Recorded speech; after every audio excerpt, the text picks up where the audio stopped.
एक ज़माना हो चुका है इमरान खान साहब को लेबल किया जाता रहा। ये आज से 20-25 साल पहले जब उनकी गोल्डस्मिथ फैमिली में शादी हुई थी तब से लेके अब तक यहूदी लॉबी है पीछे और वो सपोर्ट कर रहे हैं और ये सब मामला चलते रहे।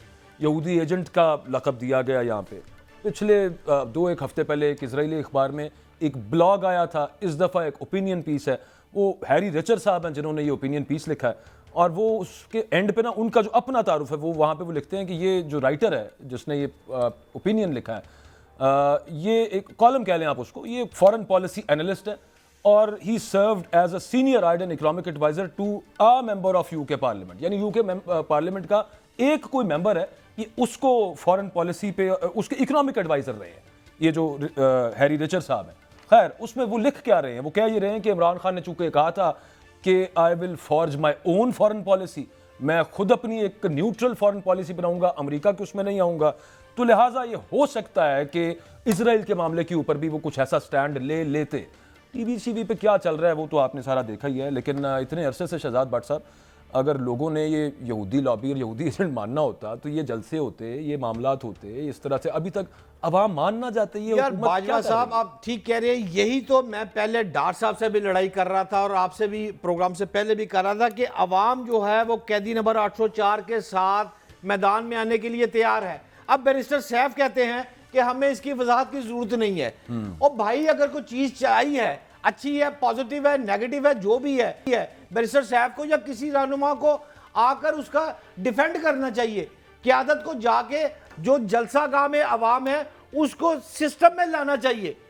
भाई क़यादत ही नजर नहीं आ रही। डार साहब अवाम को खुद पता चल जाता है ना सर। अच्छा मैं उसमें डार साहब एक ऐड कर दूं, एहसन इकबाल साहब फरमाते हैं, वो आपके करीब ही हैं उधर नारोवाल साथ ही, बल्कि अब ख्वाजा आसिफ साहब वो आपके बिल्कुल ही साथ हैं, उन्होंने भी कुछ इस तरह की बात की है। हाँ वो ये यहूदी लॉबी के हवाले से उन्होंने कहा है कि ये इंटरनेशनल लॉबीज एक्टिव हो गई हैं इमरान खान साहब को दोबारा मुसल्लत करने के लिए इक़्तिदार के अंदर। वो जो मैं पहले आपसे बात पूछ रहा था ना कि जलसे की इजाज़त वगैरह, वो यहीं से मेरे दिमाग में आया था कि मतलब वो एहसन इकबाल साहब यूं का तासुर उनको लग रहा है कि ये जो कुछ थोड़ी सी रिलैक्सेशन मिलनी शुरू हुई है ना आपकी जमात को, ये इंटरनेशनल लॉबियों की वजह से है। देखिए पहले तो मैं आपको अर्ज करूं अकबर भाई, मैं तो तहरीके इंसाफ का नुमाइंदा हूं, लेकिन आप तो गैर जानिबदार हैं, आप सहाफ़ी हैं। आपने अभी खुद ही बात की है कि ये जो यहूदी लॉबी होने का इल्ज़ाम है इमरान खान साहब पे, ये कोई नई बात नहीं है। ये जब से उनकी शादी गोल्डस्मिथ फैमिली में हुई है तभी से ऐसे इल्ज़ामात और उनकी शख्सियत को मतनाज़ा बनाने की कोशिश की जा रही है। देखिए पिछले काफ़ी अरसे से अगर आप देखें, पिछले 2-2.5 साल से इन्होंने इमरान खान साहब की पॉपुलैरिटी को कम करने के लिए, जिससे ये इंतहाई खौफज़दा हैं, किस किस तरह का बयानिया बनाने की कोशिश नहीं की इमरान खान साहब के ख़िलाफ़, लेकिन ये हर महाज के ऊपर नाकाम रहे। यहाँ तक कि उनकी ज़ाती ज़िंदगी, उनकी फैमिली, उनकी बीवी, उनकी शादी, जिस तरह के इंटरव्यूज़ करवाए गए, ये सारी कौम के सामने, लेकिन उसके बावजूद कोई बयानिया जो है वो नहीं चल सका। अब भी जब कभी तहरीके इंसाफ का कोई जलसा होता है, इस तरह अवाम वहाँ पहुँचते हैं तो ये एक मरतबा फिर वो इसराइली चूरम बेचने के लिए निकल आते हैं बाहर। मैं इनसे ये अर्ज़ करना चाहता हूँ कि इसराइल के हवाले से इमरान खान साहब की स्टेटमेंट आज भी मौजूद है और उनका मौक़िफ़ है कि मेरा वही इसराइल के मामले में मौक़िफ़ है जो Quaid-e-Azam Mohammad Ali Jinnah father of the nation का मौक़िफ़ है। और इमरान खान साहब इंटरनेशनल मीडिया के ऊपर इसराइल के हवाले से अपना मौक़िफ़ वाज़े तौर पर बयान कर चुके हैं, आप वो स्टेटमेंट्स चला सकते हैं।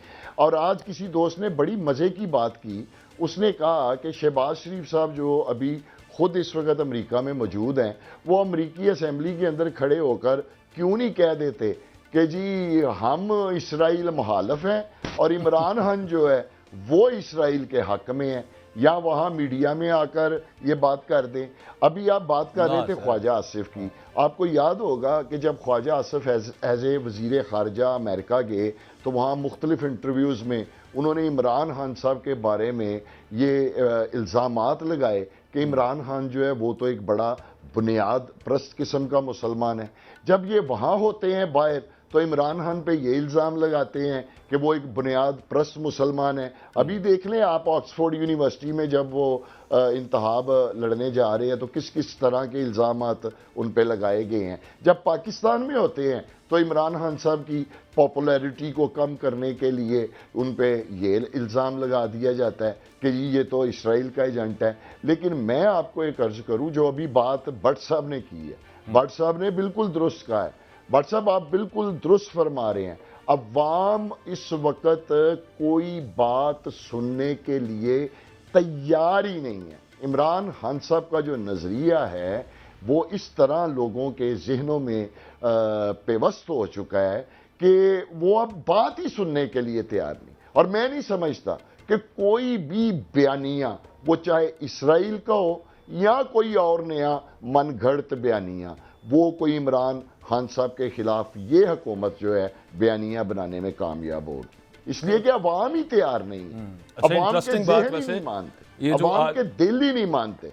ये जो ताज़ा आर्टिकल है ना, ये वैसे बड़ा इंटरेस्टिंग आपने बताया कि बाहर इमरान खान साहब पे जो तनकीद की जाती है वो ये है कि वो कोई अल्ट्रा रिलीजियस हैं और पाकिस्तान आके वो बताया जाता है कि ये तो मुसलमान ही नहीं है, ये तो यहूदी उसके लॉबी के कोई दोस्त हैं और ये उन्हीं के एजेंडे को आगे पुश फॉरवर्ड कर रहे हैं। मज़े की बात ये है कि इस आर्टिकल के अंदर ये कहा हुआ है कि इमरान खान जब ये कह रहे थे कि मैं एक इंडिपेंडेंट फॉरेन पॉलिसी चाहता हूं, तो उस वक्त बाकी मुस्लिम वर्ल्ड जो है, मुस्लिम दुनिया जो है, वो बुनियादी तौर पे चूंकि इजराइल के साथ ताल्लुकात नॉर्मलाइज कर रही थी, तो इस वजह से ये राइटर जो जिसने ये कॉलम लिखा, ओपिनियन लिखा, उसे लगा कि शायद इमरान खान भी उनके साथ हों, मुस्लिम वर्ल्ड के साथ हों।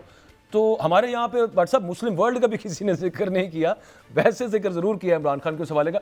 बिल्कुल ब्रीफली सर, ये जिन्होंने यहूदी एजेंट कहना शुरू किया था, उसकी मौलाना फजल रहमान की जो जमात है, उमर डार साहब, वो तो अब तकरीबन आपके वाले मुद्दे पे आ गए हैं। बल्कि आज तो गफूर हैदरी साहब ने कहा है कि इलेक्शंस नए करवाने चाहिए, तो आप लोग मिलकर क्यों नहीं अब तहरीक चलाते कोई?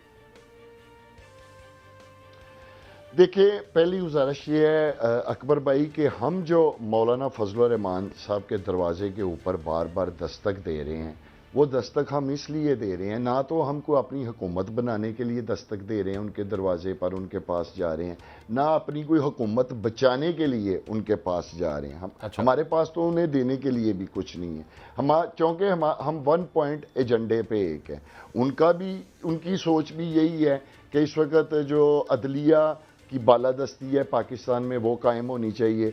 इन असेंबलियों के बारे में असल में प्रोग्राम का वक्त खत्म हो रहा है, ब्रीफली बता दें तो फिर कोई इरादा नहीं उनके साथ तहरीक चलाने का? बिल्कुल क्यों नहीं इरादा। मैं तो समझता हूं कि मौलाना फजल रहमान साहब को वक्त आ गया है इस मुल्क और कौम का कर्ज उतारने का, अपनी हर उस सियासी गलती का कफारा अदा करते हुए अब कौम देख रही है उनकी तरफ। मैं आपको आखिरी एक लाइन बता दूं, इस प्रोग्राम में लाइव कह दूंगा, और ये आपको बता रहा हूं कि मौलाना फजल रहमान तहरीक के मूड में नहीं है, वो सिर्फ अपने असूली मौके पे कायम है। क्या हो गया डॉक्टर साहब, आज आप खुल के बात नहीं कर रहे? देखिए, मैं ये कह सकता हूं कि कौम की आंखों में जो मैं चमक देख रहा हूं, जो अवाम का मूड है, अगर कोई किसी सतह पे गलती की, वो चाहे मौलाना साहब हो या कोई भी हो, अवाम उसे मुआफ नहीं करेंगे, अवाम नहीं उसे मुआफ करेंगे। और मैं ये उम्मीद रखता हूं, और कौम देख भी रही है। ये मौलाना फजल रहमान ने भी जो स्टांस चेंज किया है, उसके पीछे भी कौम का कर्ज उतारने का।